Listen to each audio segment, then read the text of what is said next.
भारत के नागरिक का सोच और जापान के नागरिक के सोच में अंतर है। एक बार की बात है कि जयप्रकाश नारायण जी जापान गए थे और वहाँ के प्रधानमंत्री से उनकी वार्तालाप हो रही थी। जापान के प्रधानमंत्री ने जेपी जी से पूछा कि जयप्रकाश जी, आप यह बताएं कि आपके देश में कितने लोग हैं जो आपके राष्ट्र के लिए, देश के लिए सोचते हैं।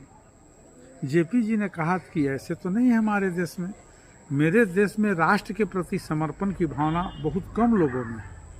तो जापान के प्रधानमंत्री ने कहा कि मेरे देश का 100% आदमी जो है वो पहले राष्ट्र की हित देखता है, उसके बाद अपना हित देखता है। जिस देश के नागरिक को राष्ट्र के प्रति अगर चेतना नहीं होगी, राष्ट्र की संपत्ति को अपनी संपत्ति नहीं समझेगा, उस देश का कभी भी विकास न होगा, वह देश विकसित नहीं हो सकता।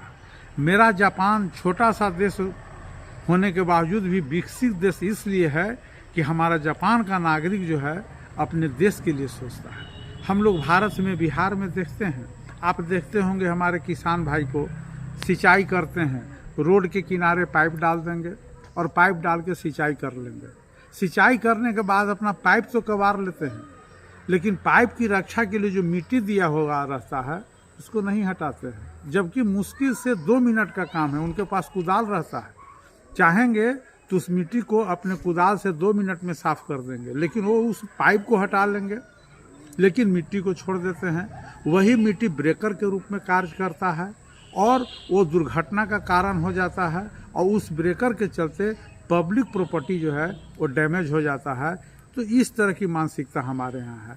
हमारे घर के आगे में एनएच है और वहाँ थोड़ा सा पानी लगा हुआ है। मेरे घर में कुदाल है, लेकिन मुझसे यह नहीं बनेगा कि उस कुदाल से उस पानी को हटा दें ताकि हमारा जो पब्लिक प्रॉपर्टी है इसकी रक्षा हो सके। तो हम भारत के नागरिक अपने अधिकार के प्रति तो जागरूक हैं कि मत देने का अधिकार है, संपत्ति रखने का अधिकार है, लेकिन देश के प्रति क्या दायित्व है। देश की संपत्ति को अपनी संपत्ति समझना है, राष्ट्र की संपत्ति को अपनी समझना है।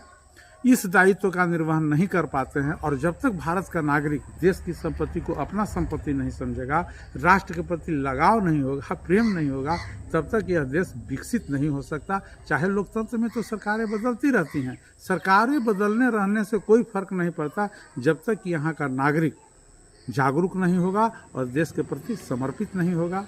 जय हिंद।